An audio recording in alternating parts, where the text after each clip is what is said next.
Hello friends, welcome to my YouTube channel DT Parmar Gujarat. So friends, we were learning the series of language functions. તો વિદ્યાર્થી મિત્રો, આપણે ફંક્શન્સની સિરીઝનો અભ્યાસ કરી રહ્યા હતા. So friends, today also we are going to learn a new function. તો વિદ્યાર્થી મિત્રો, આજે પણ આપણે એક નવા જ ફંક્શનનો અભ્યાસ કરવાના છે. The name of that function is expressing alternative choice. તો એ ફંક્શનનું નામ છે expressing alternative choice. તો વિદ્યાર્થી મિત્રો, લેટ્સ બિગિન. તો ચાલો વિદ્યાર્થી મિત્રો શરૂઆત કરીએ. સૌપ્રથમ જોઈએ તો use of this function means use of expressing alternative choice function. તો સૌપ્રથમ આપણે એક્સપ્રેસિંગ ઓલ્ટરનેટિવ ચોઇસ ફંક્શનનો ઉપયોગ ક્યારે કરી શકાય તે આપણે જોવાના છીએ. તો જોઈએ તો કે બેમાંથી એક અથવા બેમાંથી એક પણ નહીં, બેમાંથી એક અથવા બેમાંથી એક પણ નહીં એમ વિકલ્પનું સૂચન કરતા વાક્યો દર્શાવવા માટે, એમ વિકલ્પનું સૂચન કરતા વાક્યો દર્શાવવા માટે એક્સપ્રેસિંગ ઓલ્ટરનેટિવ ચોઇસ ફંક્શનનો ઉપયોગ થાય છે. તો વિદ્યાર્થી મિત્રો, અહીં વિકલ્પનું સૂચન કરવાની વાત છે.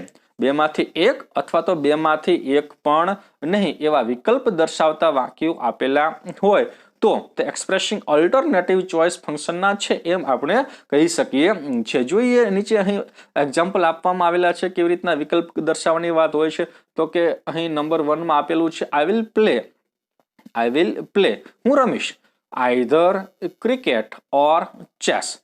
તો કે હું કાં તો ક્રિકેટ અને કાં તો ચેસ રમીશ, મતલબ કે બેમાંથી એક હું રમીશ. એવી જ રીતના નીચે તમે જોઈ શકો છો બીજું પણ એક્ઝામ્પલ આપેલું છે. તો કે either Ramesh or Mahesh is a teacher. કાં તો રમેશ અને કાં તો મહેશ બેમાંથી એક શિક્ષક છે. એવી રીતના નીચે બીજું પણ એક્ઝામ્પલ આપવામાં આવેલું છે neither Ramesh nor Mahesh is a doctor. તો કે રમેશ પણ નહીં અને મહેશ પણ નહીં, બેમાંથી એક પણ ડોક્ટર છે નહીં. તો વિદ્યાર્થી મિત્રો, તમે જોઈ શકો છો કે ઉપર બે વાક્યો જે આપવામાં આવેલા હતા તેમાં બેમાંથી એક એવા સંદર્ભમાં વાત હતી, જ્યારે ત્રીજું વાક્ય જે છેલ્લું વાક્ય આપવામાં આવેલું છે તેમાં બેમાંથી એક પણ નહીં. પરંતુ મહત્વની બાબત એ છે કે બેમાંથી કોઈ પણ એક અથવા તો બેમાંથી એક પણ નહીં એમ વિકલ્પનું સૂચન કરતા વાક્યો આને કહી શકાય. અને આવી રીતના વિકલ્પનું સૂચન કરતા વાક્યો દર્શાવવા માટે એક્સપ્રેસિંગ ઓલ્ટરનેટિવ ચોઇસ ફંક્શનનો ઉપયોગ આપણે કરીએ છીએ. જોઈએ ત્યારબાદ નેક્સ્ટ તો કે કીવર્ડ્સ. તો કોઈ પણ ફંક્શન આપવામાં આવેલું હોય તો એની અંદર કીવર્ડ્સ આપેલા હોય છે કે જે કીવર્ડ્સને આધારે આપણને ખ્યાલ આવતો હોય છે કે આપેલ વાક્ય એ આ ફંક્શનનું કહી શકાય. તો એક્સપ્રેસિંગ ઓલ્ટરનેટિવ ચોઇસ જે વૈકલ્પિક પસંદગી વ્યક્ત કરવી, વૈકલ્પિક પસંદગી દર્શાવી એ ફંક્શન કહી શકાય. તો એના માટેના કીવર્ડ્સ ઓળખ સૂચવતા શબ્દો કયા કહી શકાય? તો કે માત્ર ને માત્ર બે શબ્દો કહી શકાય, either or and neither nor. Either or and neither nor આ કીવર્ડ્સ આને કહી શકાય. મતલબ કે આઈધર ઓર વાળું વાક્ય આપવામાં આવેલું હોય અથવા તો નાઈધર નોર વાળું વાક્ય આપવામાં આવેલું હોય તો તે વાક્ય એક્સપ્રેસિંગ ઓલ્ટરનેટિવ ચોઇસ ફંક્શનનું છે. અગાઉના વિડીયો લેક્ચરની અંદર પણ આપણે ચોઇસ ફંક્શન, એક્સપ્રેસિંગ ચોઇસ આવું ફંક્શન આપણે ભણી ગયા છે. પરંતુ આ એક્સપ્રેસિંગ ઓલ્ટરનેટિવ ચોઇસ છે જેમાં માત્ર ને માત્ર એક્સપ્રેસિંગ ચોઇસ ફંક્શન આપવામાં આવેલું હોય તો વુડ રેધર એ કીવર્ડ્સ એમાં આપણે અભ્યાસ કરેલો. તો એ વુડ રેધર શબ્દ આપવામાં આવેલો હોય તો માત્ર ને માત્ર ચોઇસ, પરંતુ જો આઈધર ઓર નાઈધર નોર એવી રીતના શબ્દ આપવામાં આવેલા હોય તો એને ઓલ્ટરનેટિવ ચોઇસ ફંક્શન કહી શકાય. હવે આઈધર ઓર અને નાઈધર નોર આ જે શબ્દો આપવામાં આવેલા છે એનો meaning, what is the meaning of these words and what is the use of these words. તો જોઈએ નેક્સ્ટ સ્લાઇડ. તો કે use of either or and neither nor. તો કે આઈધર ઓર એન્ડ નાઈધર નોરનો ઉપયોગ. આઈધર ઓર એટલે બેમાંથી કોઈ પણ એક. જોઈ શકાય છે અહીં લખેલું છે સ્ક્રીન ઉપર. તો કે either dot dot dot dot or એટલે બેમાંથી કોઈ પણ એક. જ્યારે બેમાંથી કોઈ પણ એક વિકલ્પ સ્વીકારવાની વાત હોય ત્યારે આઈધર ઓર નો ઉપયોગ થાય છે. બેમાંથી એક ત્યારે આઈધર ઓર. પરંતુ બેમાંથી એક પણ નહીં ત્યારે નાઈધર નોર, બેમાંથી એક પણ નહીં ત્યારે નાઈધર નોર, નાઈધર નોર એટલે બેમાંથી એક પણ નહીં. જ્યારે બેમાંથી એક પણ વિકલ્પ ન સ્વીકારવાની વાત હોય ત્યારે neither dot dot dot dot dot નોરનો ઉપયોગ થાય છે. તો વિદ્યાર્થી મિત્રો, અગાઉના ધોરણની અંદર પણ તમારે આઈધર ઓર નાઈધર નોરનો અભ્યાસ કરવાનો તમારે આવી ગયેલો છે. તો એકદમ ખૂબ જ સરળ ટોપિક આને કહી શકાય. આઈધર ઓર એટલે કે બેમાંથી એક, અને નાઈધર નોર એટલે બેમાંથી એક પણ નહીં. અને આવા શબ્દો આપવામાં આવેલા હોય અને આપણને ફંક્શન ઓળખવાનું કીધું હોય પ્રશ્ન, તો એક્સપ્રેસિંગ અલ્ટરનેટિવ ચોઇસ આ ફંક્શનનું વાક્ય છે તેમ કહી શકાય. જોઈએ ત્યારબાદ નેક્સ્ટ, તો કે સ્ટ્રક્ચર ઓફ સેન્ટેન્સ એટલે કે સેન્ટેન્સ પેટર્ન. તો વાક્ય રચના અહીં આપવામાં આવેલ છે. સૌપ્રથમ આઈધર ઓર ની વાક્ય રચના જોઈએ. તો કે આઈધર પછી dot dot dot dot dot અને ઓર પછી પણ dot dot dot dot dot. તો આઈધર પછી dot dot dot dot dot ની જગ્યાએ શું આવી શકે? તો કે વર્બ આવી શકે, સબ્જેક્ટ આવી શકે, ઓબ્જેક્ટ આવી શકે, એડજેક્ટિવ આવી શકે અને એડવર્બ પણ આવી શકે. એટલે કે આઈધર પછી વર્બ ક્રિયાપદ આવી શકે, સબ્જેક્ટ કોઈ કર્તા આવી શકે, ઓબ્જેક્ટ એટલે કે કર્મ પણ આવી શકે, એડજેક્ટિવ એટલે કે વિશેષણ પણ આવી શકે અને એડવર્બ એટલે કે ક્રિયા વિશેષણ પણ આવી શકે. કોઈ ફિક્સ હોતું નથી. એવી જ રીતના ઓર, ત્યારબાદ એ શબ્દ લખ્યા પછી લખાશે ઓર, અને ઓર પછી જેમ આઈધર ઓર પછી જેવા શબ્દો લખાશે એવા જ શબ્દો વળી પાછા ઓર પછી લખાશે verb, subject, object, adjective and adverb. તો આવી રીતના આઈધર ઓર પછી વર્બ હોય તો ઓર પછી પણ વર્બનો ઉપયોગ કરવામાં આવેલો હોય છે. એવી રીતના સબ્જેક્ટ હોય આઈધર પછી તો ઓર પછી પણ સબ્જેક્ટનો જ ઉપયોગ કરવામાં આવેલો હોય છે. તો આવી રીતની આઈધર ઓરની વાક્ય રચના હોય છે. જોઈએ એનું એક્ઝામ્પલ આપેલું છે, તો કે નયન ટીચીસ આઈધર મેથ્સ. શું શીખવે છે? તો કે મેથ્સ. તો આ શું થયું કહી શકાય? તો કે ઓબ્જેક્ટ. એટલે કે આઈધર પછી તમને ઓબ્જેક્ટ આપવામાં આવેલું છે. તો હવે ઓર પછી પણ શું હોય છે? તો કે ઓબ્જેક્ટ. ઓર પછી પણ ઓબ્જેક્ટ. તો કે નયન ટીચીસ આઈધર મેથ્સ ઓર ઇંગ્લિશ. તો કે નયન કાં તો ગણિત અને કાં તો અંગ્રેજી બેમાંથી એક શીખવે છે. તો વિદ્યાર્થી મિત્રો, તમે જોઈ શકો છો કે જે અહીં સેન્ટેન્સ પેટર્ન તમને આપવામાં આવેલી છે એ જ પ્રમાણે નીચેનું વાક્ય બનેલું છે. જોઈએ ત્યારબાદ નેક્સ્ટ, તો કે નાઈધર નોર એનું સ્ટ્રક્ચર ઓફ સેન્ટેન્સ અહીં આપવામાં આવેલ છે. જેવું આઈધર ઓર એવું જ નાઈધર નોર.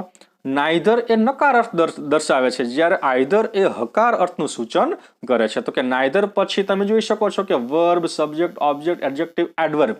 એવી જ રીતના નોર પછી પણ verb, subject, object, adjective and adverb. એવી જ રીતના તમે નીચે એક્ઝામ્પલ પણ એનું આપેલું છે. તો કે નયન ટીચીસ નાઈધર મેથ્સ નોર ઇંગ્લિશ. તો કે નયન ગણિત અને કાં તો અંગ્રેજી બેમાંથી કાંઈ જ શીખવતો નથી, બેમાંથી એક પણ શીખવતો નથી. તો ઉપર તમે જોઈ શકો છો કે જે તમને સેન્ટેન્સ પેટર્ન આપવામાં આવેલા છે એ જ પ્રમાણે નીચેનું એક્ઝામ્પલ એટલે કે ઉદાહરણ પણ એ જ પ્રમાણે તમને આપવામાં આવેલું છે. જોઈએ ત્યારબાદ નેક્સ્ટ, તો કે એક્ઝામ્પલ્સ. તો જે કંઈ પણ આપણે આઈધર ઓર નાઈધર નોરનો ઉપયોગ, અર્થ, એની વાક્ય રચનાઓ જોઈ છે એની આધારે અહીં તમને કેટલાક એક્ઝામ્પલ્સ આપવામાં આવેલા છે. તો તેનો પણ અભ્યાસ આપણે કરીએ. જોઈએ example number 1, I will call either Raju or Ramila. તો અહીં તમે જોઈ શકો છો કે સબ્જેક્ટ આપવામાં આવેલ છે. તો કે બે કર્તાની આગળ આઈધર ઓરનો ઉપયોગ થાય. બે કર્તાની આગળ નાઈધર નોરનો પણ ઉપયોગ કરી શકાય. તો અહીં બે કર્તા છે, રાજુ અને રમીલા. રાજુની આગળ આઈધર, રમીલાની આગળ ઓર. તો કે I will call either Raju or Ramila. તો હું કાં તો રાજુ અને કાં તો રમીલાને કોલ કરીશ. જોઈએ ત્યારબાદ એક્ઝામ્પલ નંબર 2, તો કે my daughter will go either to Surat or to Bharuch. તો કે મારી દીકરી કાં તો સુરત જશે અને કાં તો ભરૂચ જશે, બેમાંથી એક જગ્યાએ જશે, બંને જગ્યાએ જશે નહીં. એવી જ રીતના તમે એક્ઝામ્પલ નંબર 3 પણ તમે જોઈ શકો છો. દિયા ઇઝ ટાયર્ડ. દિયા થાકી ગયેલી છે. She will neither play nor watch TV. અહીં બે ક્રિયાપદોની વાત છે. અહીં બે નામ છે નહીં, બે કર્તા છે નહીં, બે કર્મ પણ છે નહીં, પરંતુ બે ક્રિયાપદને જોડવાની વાત છે. તો બે અલગ અલગ ક્રિયાપદ છે, એક પ્લે અને એક વોચ. બંને ક્રિયાપદની આગળ નાઈધર નોરનો ઉપયોગ કરવામાં આવેલો છે. તો કે દિયા ઇઝ ટાયર્ડ, દિયા થાકી ગયેલી છે. શી વિલ નાઇધર પ્લે, તેણી રમશે નહીં, નોર વોચ ટીવી, કે ટીવી પણ જોશે નહીં. જોઈએ ત્યારબાદ એક્ઝામ્પલ નંબર 4, તો કે neither Pravin nor Pooja is a clever student. તો અહીં બે સબ્જેક્ટ આપેલા છે, બે સબ્જેક્ટની આગળ તમને નાઇધર નોરનો ઉપયોગ કરવામાં આવેલો છે. પ્રવીણ કે પૂજા બેમાંથી એક પણ હોશિયાર વિદ્યાર્થી છે નહીં. ત્યારબાદ એક્ઝામ્પલ નંબર 5 આપવામાં આવ્યું છે, they will either come here or go there. અહીં બે ક્રિયાપદ આપેલા છે, તો કે they will either come here, તેઓ કાં તો અહીં આવશે, ઓર ગો ધેર, અને કાં તો ત્યાં જશે. તેઓ અહીં આવશે અને કાં તો ત્યાં જશે. તો આવી રીતના તમે આઈધર ઓર અને નાઇધર નોરના તમે અહીં એક્ઝામ્પલ્સ તમે જોઈ શકો છો. એની આધારે આપણે એક્સરસાઇઝના વાક્યો પણ જોઈ લઈએ. તો કે ફંક્શનની દ્રષ્ટિએ જોવા જાઓ તો તમને આઈડેન્ટિફાય ધ ફંક્શન, ફંક્શનને ઓળખો, આવો પ્રશ્ન પૂછાય. હવે ફંક્શનને ઓળખવું ખૂબ જ સરળ બાબત કહી શકાય. કીવર્ડ્સ આપેલા હોય, કીવર્ડ્સની આધારે તમે એક્સપ્રેસિંગ અલ્ટરનેટિવ ચોઇસ ફંક્શનનું વાક્ય છે તેમ તમે કહી શકો છો. બીજો પ્રશ્ન, complete the sentence using this function. આ ફંક્શનનો ઉપયોગ કરીને વાક્યને પૂર્ણ કરો, એવી રીતના પણ પૂછાય. તો જોઈએ એના વાક્યો કેવી રીતના હોય. તો કે my father will come dot dot dot dot dot, કૌંસમાં તમને મંડે અને બીજો શબ્દ આપ્યો એક્સપ્રેસિંગ અલ્ટરનેટિવ ચોઇસ. આપણે તો આ ફંક્શન ચલાવીએ છીએ એટલે કૌંસમાં એ ફંક્શનનું નામ લખેલું નથી, પરંતુ આ જ ફંક્શનથી વાક્યને પૂર્ણ કરવાનું થશે. તો કે માય ફાધર વિલ કમ. હવે કૌંસમાં આપ્યું છે મંડે અને સાથે સાથે એક્સપ્રેસિંગ અલ્ટરનેટિવ ચોઇસ. તો શું જવાબ લખી શકાય? તો કે my father will come either on Monday, either on Monday or on Sunday. તો કે મારા પિતાશ્રી કાં તો સોમવારે અને કાં તો રવિવારે આવશે. My father will come either on Monday or Tuesday પણ તમે બોલી શકો છો.